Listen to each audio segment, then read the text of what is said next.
above the classroom. It was recess time for the students in the room at the end of the hall. But in the back row, Howard and Frances remained at their desks. Howard's head lay on his desktop, his right ear squished against the smooth surface. Frances's head rested on his fist, chin down, eyes closed. Her head looked not unlike a marble bust in a museum. So, why were these two inside during recess with their heads on their desks? As you might have guessed, they were carrying out the famous punishment known in every elementary school across the country as putting your head down. So, what crime, you may wonder, did this pair commit that deserved such a stiff sentence? Well, that morning Frances and Howard typed a message on the computer and stored it on Rosalie's floppy disk. Afterward, Rosalie, who had recently lost 2 front teeth, came to the computer, inserted her disk, and read the message that appeared on the screen. "Hello, jack-o'-lantern-mouth." 2 pairs of eyes in the back row watched as Rosalie jammed her finger on the delete button and spun around in her chair. "You rats," she hollered, which through the gap in her teeth sounded more like "you wraths." How the tall teacher knew who the culprits were who wrote the message, Frances and Howard never figured out, but he instantly rose to his feet, glared at them. Perhaps they had picked on Rosalie too many times before. With ears bright red, the tall teacher condemned the guilty pair to remain inside for one entire recess, with your heads down on their hard, cold desktops. Now it was recess time, and the minute hand on the clock above the green blackboard had jerked forward only twice since the class had charged out the door. Meanwhile, Frances fiddled with her eraser crumbs on her desktop. She also memorized the nasty words whittled into the back of the seat in front of her. Howard used up the minutes winking his eyes left, right, and discovered how the bulletin board seemed to shift up and down, up and down. Up front, the tall teacher also had his head down on his desk. He had been in that position without moving since the beginning of recess. "Hey, Frances," Howard whispered, despite the effort it took to talk with one cheek flattened. "What is it?" the girl grumbled, having to lift her head off her desk to do so. "I think the teacher dozed off," said Howard. "Looks like it," said Frances. "He must be exhausted after the chewing out he gave us." Another minute dragged by. Things were getting tremendously boring when a curious sound, a slow, steady scritch, scritch, scritch, scritch, scritch, scritch, drifted down from the ceiling. Frances and Howard sat up straight. Both heads tossed back. As if counting every tiny hole in the acoustic tiles, they kept their eyes glued to the ceiling. In constant rhythm, the sound continued. Scritch, scritch, scritch, scritch. Howard pointed upward. "Something's above our classroom," he said. "Sounds like it," said Frances. "Could be a burglar prowling around up there," said Howard.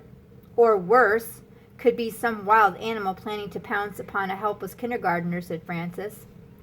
A smile flashed across Howard's face. Turning toward Frances, he said, "I think someone should investigate that sound." Frances grinned in the same manner. "I feel it's our duty to help the school." Without another word, the pair slipped from their seats. After a reassuring glance toward the teacher's desk, they stole to the back of the classroom and opened the door of the coat closet. Inside the dark closet, high up on the ceiling, was a square trap door. For years, this door had been the object of curiosity for students in the room at the end of the hall. What was it for? Whoever used it? Where did it lead to? Howard and Frances were about to find out. First, Frances climbed in onto the empty coat hooks. From there, she stepped up on the shelf that held the lunch boxes and tennis shoes. Now she could reach the trapdoor. With a push, it swung open. A chilly cloud of dust showered down on her as she gazed up into the square of black emptiness. The smell was of mold and oldness. She gripped the edge of the doorway and hoisted her slender body upward. After 2 kicks, her legs vanished into the black hole. "How is it up there, Frances?" Howard called out. "Come on, come on!" A voice drifted downward. With all of his muscle, Howard hauled his portly body onto the shelf. He grabbed the doorway with both hands and pulled. His feet pedaled air until Frances reached down and yanked him up beside her. The pair sat side by side on the dusty floor of an immense attic. When their eyes adjusted to the dimness, they found themselves surrounded by a remarkable assortment of junk. Pyramids of old desks, stacks of chairs, ancient globes, an abacus, a model of a giant tooth, 2 grinning skeletons, a flag bearing 48 stars, and filing cabinets teetering on top of one another like so many baby blocks. A layer of silvery dust shrouded every object. The dust caught an occasional sparkle from a light hanging somewhere in the distance. "Listen," Howard whispered. "Scritch, scritch, scritch, scritch." "It's coming from the direction of the light," said Frances. "Come on." And she headed off between a stuffed raccoon and an aluminum Christmas tree with Howard close behind her. The two explorers made their way past stacks of old books. These leather-bound encyclopedias, textbooks, and dictionaries stood in long, tall rows, arranged in such odd angles that they formed a twisting maze. Frances and Howard walked slowly and silently. The book-stack labyrinth led them left and right, forward and backward, zigzagging into dead ends and around in circles. At last, when the light shone nearly overhead and the scritch-scritch sound was quite clear, the maze ended. A final turn brought the pair into a large dusty room formed by 4 more book-stack walls. "Apples?" said Howard upon examining the room. "Everything is covered with them." "Looks like it," said Frances. Indeed, there seemed to be an apple stitched, stenciled, or painted on every object in the place. Watercolor paintings of apples hung from the walls. Apples were carved into the legs of a wooden chair and table. The cupboards bore paintings of apples, and a quilt printed with apple designs covered a dusty bed. The dusty light hanging from the ceiling wore a shade in the shape of an apple, and the pigeons fluttering in the rafters overhead occasionally dropped a white spot onto an apple-shaped rug. Frances and Howard took this all in before their eyes fell upon a rocking chair with its back bent into the shape of an apple. "Scritch, scritch, scritch, scritch," it went each time it rocked back and forth. In the chair sat a large, burly man with a dusty black beard. His eyes were closed, and his chin rested on a red bow tie above his broad chest. A rim of frizzy black hair circled a bald spot on his head like a bird's nest. A dusty book lay open in his large lap. The man's bearded face, his rumpled tweed jacket, and the wire-rimmed spectacles ready to drop off the end of his nose were familiar, for this was the very man whose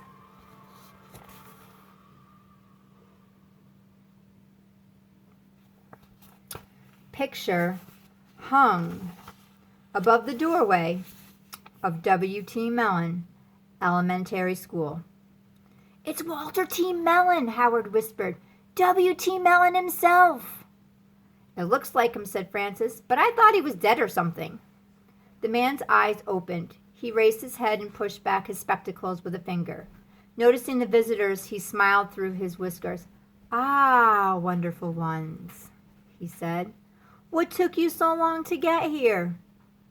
He snapped his book shut, and a spout of dust shot upward. Frances and Howard, "Come in." "Come in." Frances and Howard exchanged glances. Not until a pigeon dropping smacked the floor behind them did they step into the room. "That's right. Come in. Take a seat," said Mr. Mellon, gesturing toward a sofa. "Don't stand on politeness. Please, sit down." The 2 third-graders sidled across the room. They sat on the edge of a sofa upholstered with an apple pattern. Their eyes remained fixed, and the large, dusty man slowly rocking in his chair. Finally, Howard ventured to say, "Can I ask you something?" Mr. Mellon locked his fingers together across his ample stomach. "Certainly, Howard," he said. "Questions are an excellent way to learn something about anything." "How did you know we were coming?" asked Howard. "How did you know our names?" "Ah, another excellent way of learning something about anything is by listening," said the man. He cupped a hand behind his ear. And when you live above a classroom as I do, you learn many important things. Now, listen. Francis and Howard sat perfectly still. Sure enough, they could hear the tall teacher's raspy snores coming up through the floorboards. You see, wonderful ones, said Mr. Mellon, I hear everything that goes on in the room at the end of the hall. Every question and every answer, every moan and groan, every grind of the pencil sharpener and squeak of chalk, every snicker, song, whispered secret, hiccup, cheer, and every word your teacher says, softly or shouted. Of course, I overheard his ranting and raving this morning, so tell me, I've been waiting all morning to hear, what message did you leave Rosalie on the computer? Francis and Howard grinned together. Perhaps here was someone who could appreciate a good practical joke. As they told the story, Mr. Mellon rocked in his chair and stroked his beard. When the story was over, he slapped his knee once, sending up another spout of dust. Very creative, he said. How did you ever come up with such a clever idea? Originality is an excellent way to learn something about anything. Now how about a snack? Help yourself to an apple. Mr. Mellon's guest reached for 2 shiny red apples in a bowl over on the table. In unison, they took large, juicy bites. No apple ever tasted better. While munching, Frances studied the tall book stacks that formed the walls of the little room. She swallowed. Looks like you do a lot of reading, Mr. Mellon, she said. Isn't reading another excellent way to learn something about anything? Mr. Leeks, our custodian, told us you were once a great teacher, added Howard. Mr. Mellon's smile doubled in length. Once a teacher, always a teacher, he said. Indeed, I was one of the original teachers. Original teachers? Said Frances. You mean there was a time before teachers? Asked Howard. Here, Mr. Mellon rocked forward in his chair until his visitors could see twinkles in his black eyes. Oh, no, wonderful ones, he said. There were always teachers, but there was a time before teachers lived on this continent, and I was on the first boat that brought them here. Frances froze with her apple near her lips. But where were the teachers before that? She said. Yeah, where do teachers come from? Howard asked. Mr. Mellon leaned forward. Apple Island, he said, lowering his voice. An island far out in the Atlantic Ocean.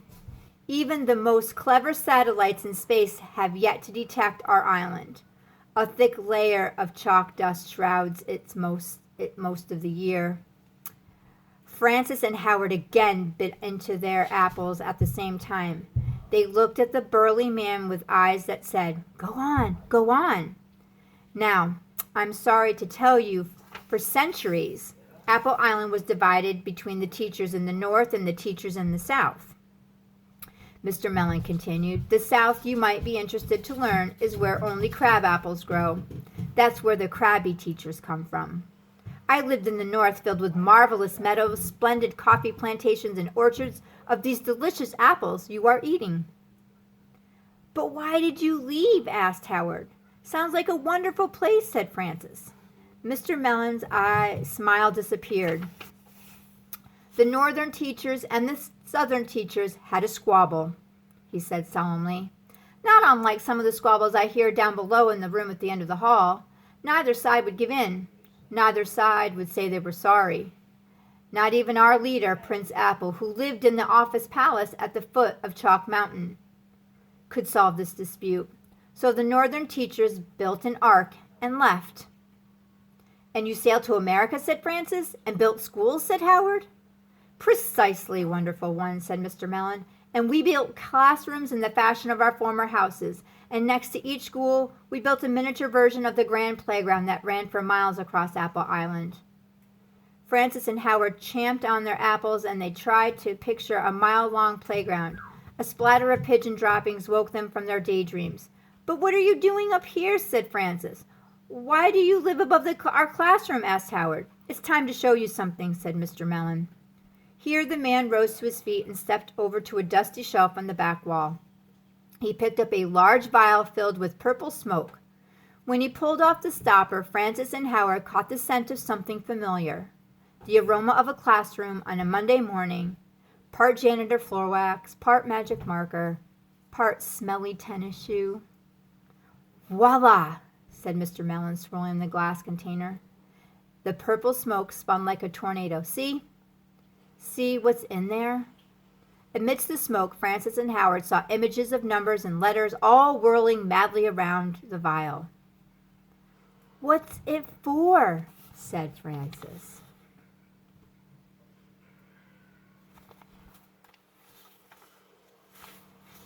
Is it dangerous? Said Howard. Perfectly harmless, said Mr. Mellon. It's a mixture of chalk dust, pencil shavings, eraser crumbs, and a special ink brought with me from Apple Island. So what good is that purple stuff? Said Francis. What have you done with it? Asked Howard.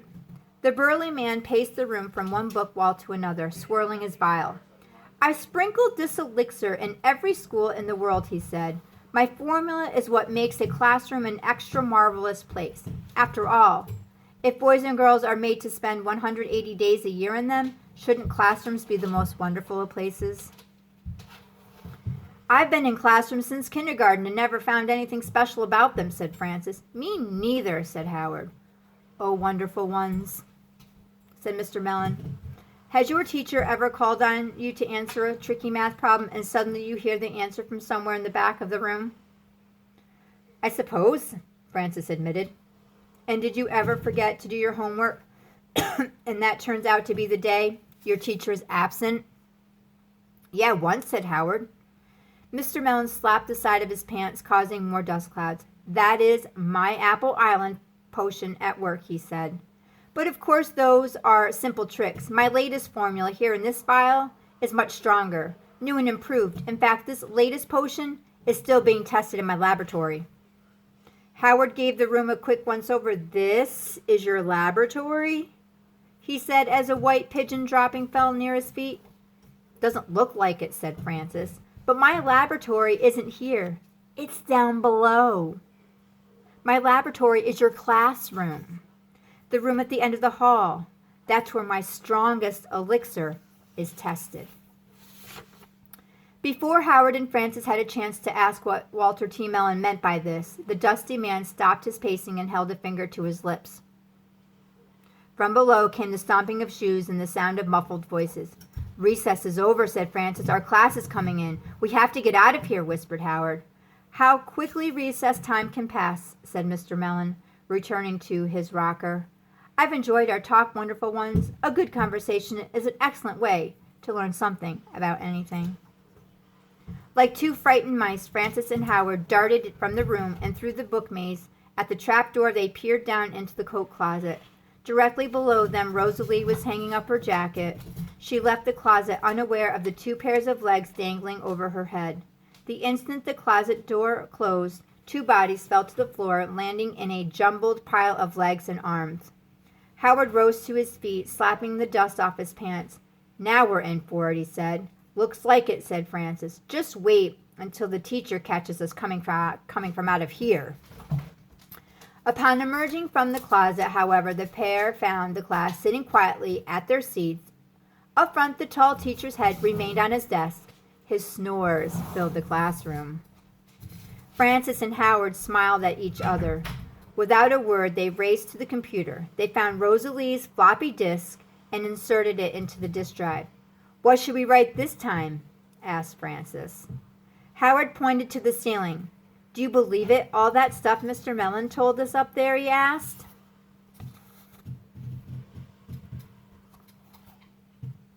You know, about Apple Island and his elixir experiment.